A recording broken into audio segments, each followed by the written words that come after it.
if your child or, you know, a member of your family is part of it, it almost becomes a bit of a stigma. So you got involved in it as a single mum. Talk to me about why and how that came about.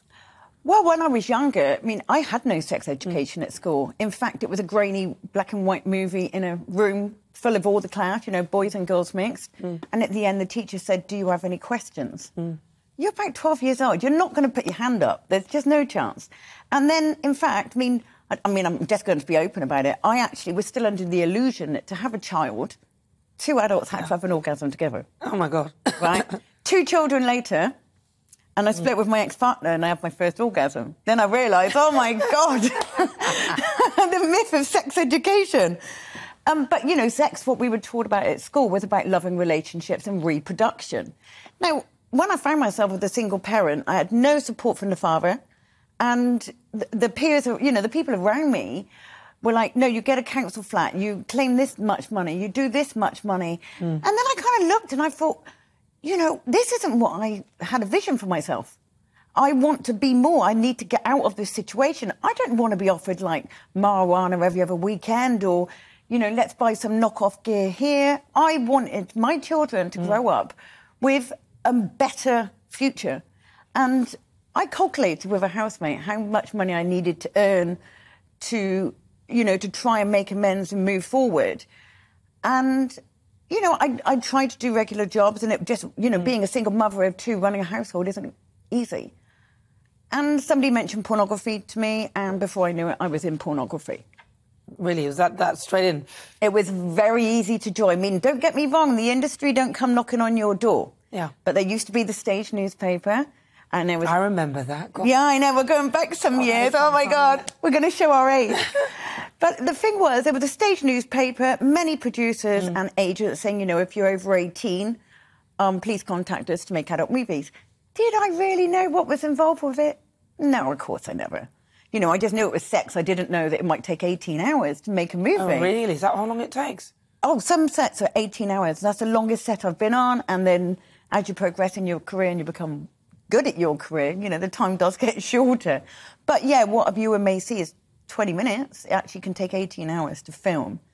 So, and that's on the professional side of the industry. So for me, I went into the industry for 2.5 years. I had a business plan. I had an objective and I knew exactly where I was going. And, you know, I'd done exceptionally well. I left England and I was working at the highest level in Los Angeles, known as the Porn Queen of England. Really?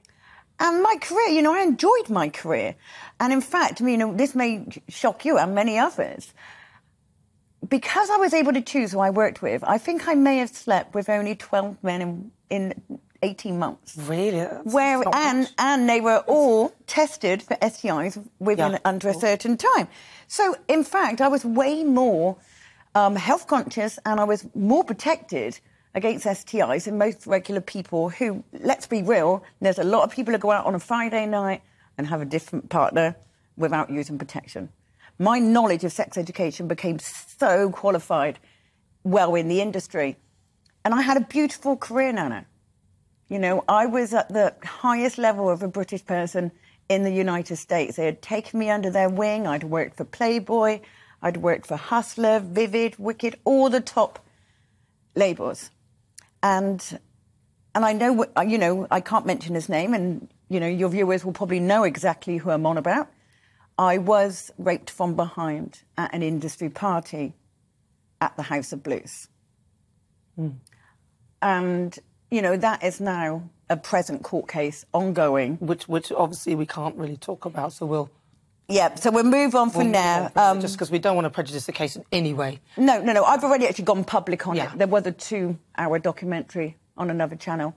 I am happy to talk about it, but I do understand with legal implications. Well, we just want to be very careful on this. Yeah, of course, so we don't prejudice that case at all.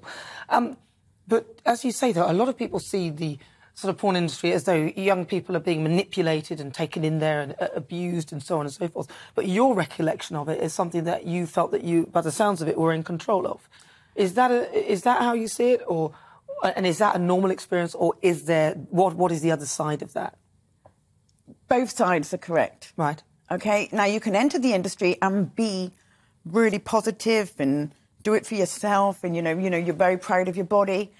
And then you've got the other side where people are very manipulated. Now, I left the industry in, I think it was 2000, late 2000, early 2001, as a performer. And then I went into managing models for a while. Got my little girl face on there. And then I went into managing models for a while to prevent them going through the sexual assaults that I did.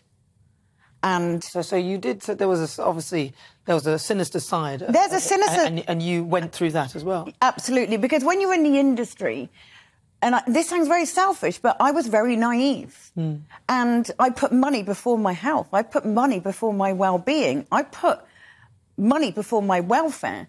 And what was happening is there were smaller producers that were offering us work. Outside of the professional boundaries kind of thing.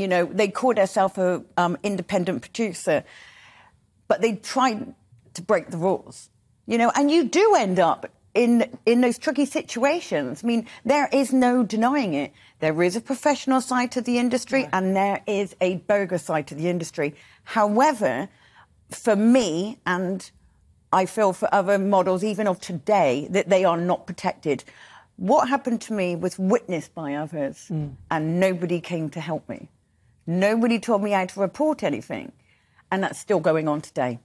I know of former MPs that were rescuing homeless women, and then they were saying they put a roof over their head, giving them food, and then they were getting them into prostitution.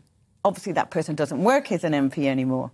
I also know of other famous people that have done sexual assaults on adult stars.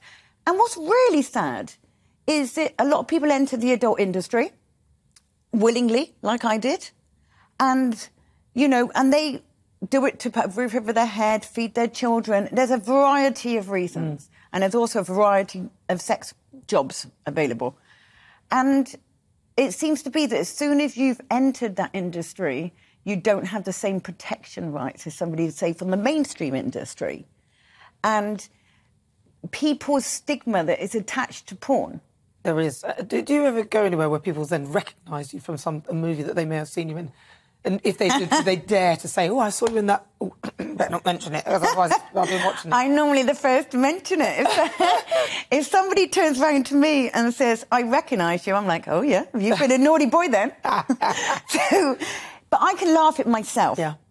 I really can. And porn shouldn't have a stigma attached to it. And the reason why I say that is because we're not learning. And children, teenagers of today, are learning their sex education from pornography. So you talked a little bit about some of the stuff you've done. One of the things I know you've been doing is you work with the Metropolitan Police to help them. Can you tell us a little bit about that? Yeah, well, do you know what? I just can't believe I was the first to do it. I mean, I don't understand why no one had.